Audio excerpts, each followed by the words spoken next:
நான் சின்ன வயசுலயே நல்லா ஹெல்தியா சாப்பிட்ருந்தேன்னா எனக்கு இது நிலைமையே வந்திருக்காது. கழுத்துல மட்டும் ஒரு ஸ்கேன் எடுத்து வச்சிருக்கேன் நானு. எல்லா ஸ்கேனுமே எடுத்தாச்சு. எல்லாமே நார்மலா இருக்குன்னு சொல்லியிருக்காங்க. எனக்கு கண் செக்கப் மட்டும் பண்ணவே இல்ல. பெங்களூர்ல ஒரே ஒரு டைம் வந்து செக் பண்ணி கண்ணாடி வந்து போட்டிருந்தேன். அது கூட கடையில செக் பண்ணி தான் கண்ணாடி வாங்கி போட்டிருப்பேன். ஹாஸ்பிட்டல்ல செக் பண்ணவே இல்ல. பாண்டிச்சேரி வந்ததும் செக் பண்ணி போட்டுக்கலாம். அரவிந்த் ஹாஸ்பிட்டலுக்கு வரலாம்னு நினச்சிட்டே இருந்தேன்.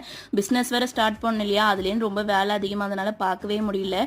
இதுக்கு மேலே எப்படியே விட்டுனா நம்ம ஹெல்த் வந்து போயிடும்னு சொல்லிட்டு இன்னைக்கு தான் ஹாஸ்பிட்டலுக்கே வந்திருக்கேன். கண் செக் பண்ணிட்டு ஒரு கண்ணாடி வாங்கிக்கலான்ட்டு தவளக்குப்பத்துல இருக்க அரவிந்த் ஹாஸ்பிட்டலுக்கு தான் வந்திருக்கோம். எல்லா செக்கப்பையும் கொடுத்துட்டு டாக்டரை பாக்குறதுக்காக வந்துட்டோம். ஆரஞ்சு கலர் பாதை இருக்கு இல்லையா, அதுல நடந்துட்டு போனீங்கன்னா உங்களோட இது வந்துடும் சொன்னாங்க. கொஞ்ச நேரம் வெயிட் பண்ண பசி எடுத்துச்சு. முளை கட்டின பச்சை பயிர் எடுத்துட்டு வந்தேன்னா அதுல வந்து மாதுளம்பழம் எல்லாம் போட்டு கொஞ்சம் சாட் மசாலா எல்லாம் போட்டு மிக்ஸ் பண்ணி எடுத்துட்டு வந்தேன். பசியாச்சு, இதுக்கு மேல பொறுக்க முடியாது சொல்லிட்டு சாப்பிட்டுட்டு கண்ணாடி எழுதி கொடுத்துட்டு வீட்டுக்கு வந்துட்டோம். வெயில பார்த்தாலே அப்படி கண்ணு கூசுது. டிராப்ஸ் வர போட்டிருக்காங்க. குட்டி குட்டி சப்ஸ்கிரைபர்லாம் நல்லா ஹெல்தியா சாப்பிடுங்க. வீட்டுல அம்மா அப்பா கொடுக்கறதெல்லாம்